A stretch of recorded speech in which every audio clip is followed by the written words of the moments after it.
Hey everyone, welcome back to Miskatonic Investigations. Today we're going to talk about hounds, hellhounds, or demonic hounds, animals that stalk the areas.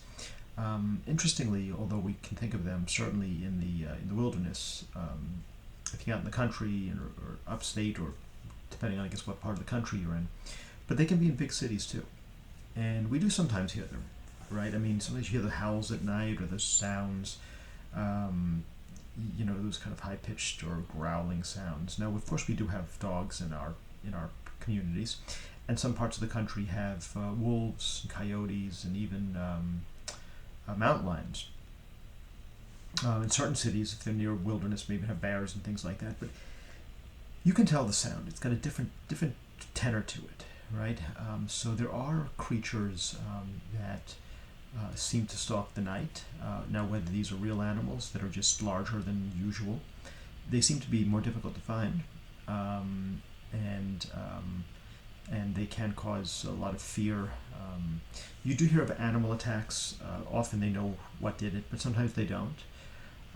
So a lot of these hellhounds or these animals can cause harm, but more often than not, it's fear-based. So it seems like a lot of the creatures and the supernatural and paranormal entities that we're talking about, although there can be real damage in our world, in our plane of existence, it seems like so many of them, maybe with the exception of extraterrestrials and things of that nature, are more like emotional or psychic vampires. They want to suck the energy and the fear out of us. Perhaps it feeds them at some level.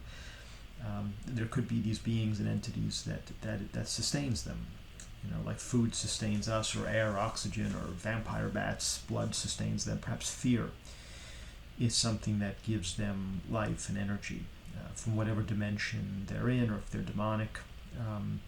But it does seem as if human fear motivates them, empowers them. And again, that's not to say that there aren't real concrete harm. There's many stories where people have been harmed by ghosts and spirits and demons and creatures in the wilderness, and even incidents with Bigfoot and extraterrestrials abducting people. So there is real world harm. I don't want to minimize that by any means. But there does seem to be, just like there are human beings who feed off of people, right? They feed off negative emotions. They like it, right? They seem to create drama wherever they go. Creatures do too. And so these hellhounds, these animals, the famous, black cat that crosses your path, right? This goes back a long ways, the familiar of a witch or some other entity. But there have been things in big cities.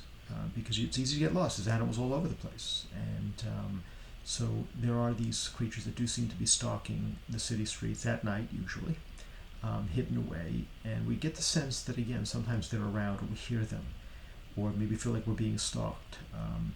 And that could be these demons. New York, again, has its own stories about this, just about these demon dogs pursuing people and people running and fearing them, but it happens in a lot of places. So if you or anyone has had this experience, or you have a story to tell, you can let me know.